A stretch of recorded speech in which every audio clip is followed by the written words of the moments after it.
जब बजट पेश हो रहा था, मैं माफी चाहूंगा, मैं उस दिन किसी व्यक्तिगत कारण से आ नहीं सका, लेकिन मैं जब भी मेरे को मौका मिला ऑनलाइन मैंने सुना भी, मैंने पढ़ा भी, और एक बड़ी विचित्र चीज इसमें से निकल के आई, और वो एक मुहावरे से ही मैं आपको उसके बारे में बताना चाहूंगा। भाई, आमदनी 98 और खर्चा रुपया।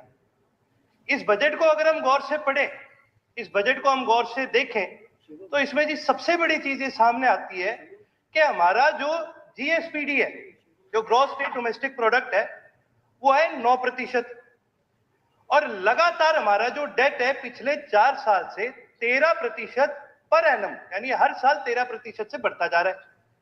आज हमारा डेट है 26.7% है लगभग, और उसके अलावा 2% और डेट है जो स्टेट स्पॉन्सर्ड या जो स्टेट की जो पब्लिक डिपार्टमेंट्स की जो अलग से जो डेट उठाते हैं, स्टेट पब्लिक इंटरप्राइजेस जो अलग से डेट उठाती है, उसकी गारंटी भी हरियाणा सरकार ही देती है, वो भी 2% है। यानी 28% से ज्यादा आज हमारा डेट है, और हमारा जो जीडीपी है वो 9% से कम है।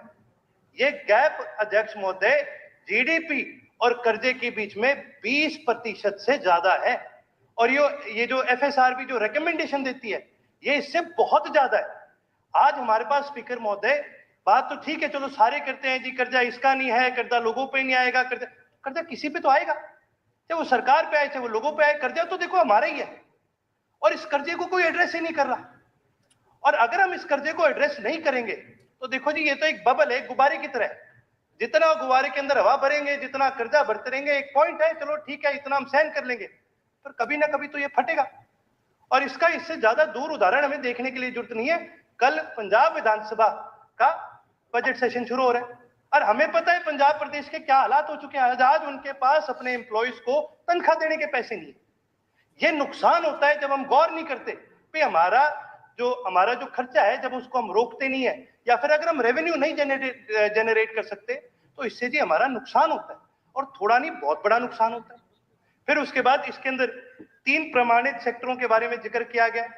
भाई, बड़ी सरकार ने पीठ थपथपाई कि जी हमारा प्राइमरी सेक्टर से 18% हमने रेवेन्यू जनरेट करा, सेकेंडरी सेक्टर से हमने 29% जो रेवेन्यू है वो जनरेट करा, टेरिशरी सेक्टर से यानी सर्विस सेक्टर से हमने 53% रेवेन्यू जनरेट करा। भाई, सुनने में तो बड़ा अच्छा लगा, भाई सर्विस सेक्टर हमारा इतना आगे चले गया, लेकिन हम एक एग्रेरियन इकोनॉमी थे, हम कृषि प्रधान प्रदेश, और एकदम से हमने जंप मारी सर्विस सेक्टर पे, हमने अपने इंडस्ट्रियल सेक्टर को बढ़ाने का काम ही नहीं करा।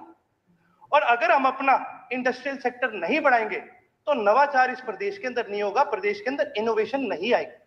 किसी भी देश को, किसी भी इकोनॉमी को अगर आगे बढ़ना होता है तो अपना इंडस्ट्रियल सेक्टर आगे बढ़ाना बहुत ज्यादा जरूरी है।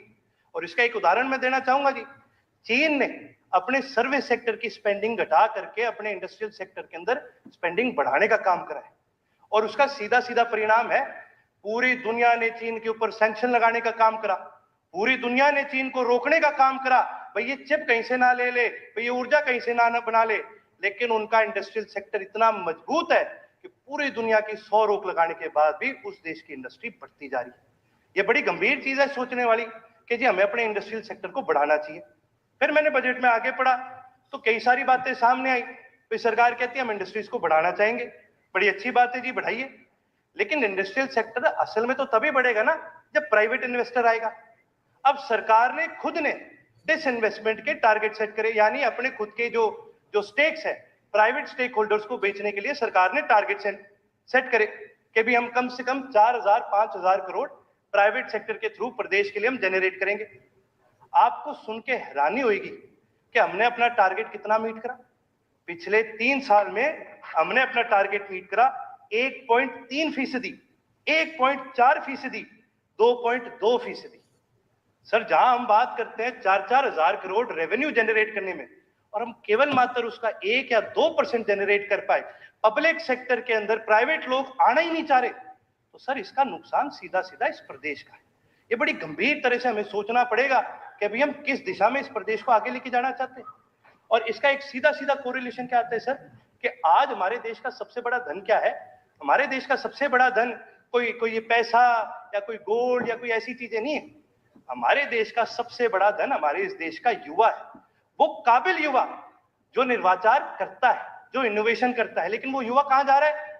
वो युवा देश छोड़ करके विदेश जा रहा है, क्योंकि वहां पर उनको मौके मिलते हैं, वहां पर उनको बढ़ने के मौके मिलते हैं, पढ़ने के मौके मिलते हैं। आज हाउस के अंदर हमने सबने बड़ी खुशी मनाई कि सुनीता विलियम्स जी वापस धरती पर आ गए। पर देखने वाली बात है जी, ना तो हम उनको अंतरिक्ष में भेजने वाले थे, ना ही हम उनको लाने वाले थे। सुनीता विलियम्स जी तो इस देश की नागरिक भी नहीं है। हमारा एक बहुत बड़ा धन है ये, जो हमने खो दिया है, क्योंकि वो अब दूसरे देश की नागरिक बन चुके हैं। और पता नहीं कितने माननीय स्वर्गीय अब्दुल कलाम जी जैसे, सुनीता विलियम्स जी जैसे, कल्पना चावला जी जैसे, और पता नहीं कितने ऐसे बड़े बड़े महान साइंटिस्ट होंगे जो इस देश को पता नहीं कितनी तरक्की की ओर लेके जा सकते हैं। लेकिन वो देश छोड़ के जा रहे हैं स्पीकर महोदय, और वो जाते रहेंगे जब तक हम उनको एक बढ़िया मौका, एक तगड़ा मौका यहां पर बस करके इनोवेशन लाने का मौका ना दें। ये बड़ी गंभीर चीज सोचने वाली। साथ ही साथ एजुकेशन सेक्टर पे मैं 2 मिनट जरूर चर्चा करना चाहूंगा। कुल जो बजट था, मैं कुल बजट की बात करूंगा, कुल बजट में से 11% से ज्यादा जो पैसा खर्च किया गया था वो एजुकेशन सेक्टर में किया गया था। अब की बार कुल बजट में से 10% के आसपास एजुकेशन सेक्टर में खर्च किया जा रहा है।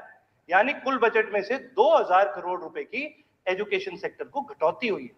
और अगर ये घटौती बढ़ती रहेगी, हमारी आबादी बढ़ रही है। स्पीकर सर, मैं प्लीज आप मेरे को थोड़ा समय दीजिए, क्योंकि विपक्ष की भी अगर कोई भूमिका निभा रहा है इस हाउस के अंदर, तो वो भी हम निभाने का काम कर रहे हैं।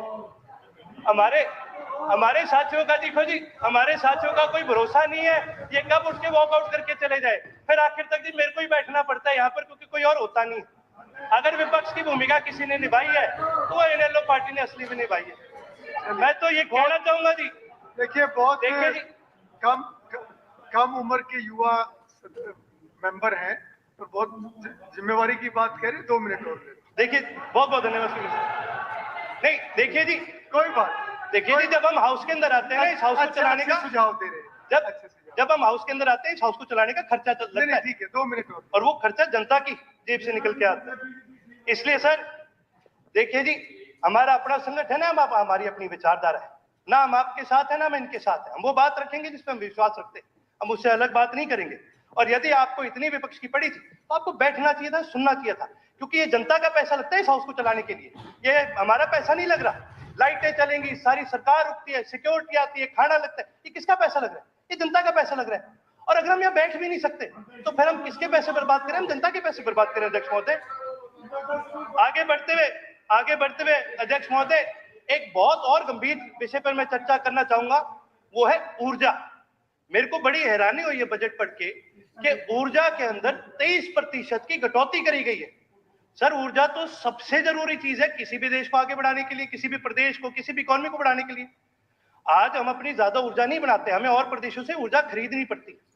अच्छा, एक चीज है सर, केंद्रीय सरकार अलग अलग बैंकों को, अलग अलग प्राइवेट इंडस्ट्रीज को इनिशिएटिव देती है कि जी आप ग्रीन फील्ड प्रोजेक्ट बनाइए और आपको इसके अंदर सब्सिडी, हम लोन के अंदर सब्सिडी देने का काम करेंगे।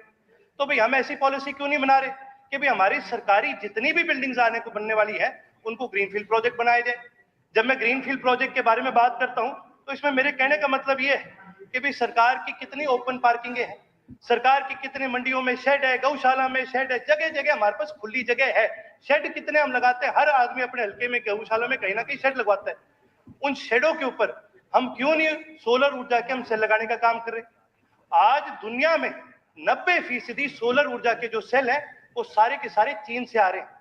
अगर हम अपनी इंडस्ट्री को बढ़ाने का काम करें, हमें वो सोलर ऊर्जा के सेल अपने देश के अंदर बनाने चाहिए, वो लगाने चाहिए, ताकि हमारा जो एक बिजली के ऊपर जो एक बहुत बड़ा खर्चा जाता है दूसरे प्रदेशों पे, उसको हम घटाने का काम करें।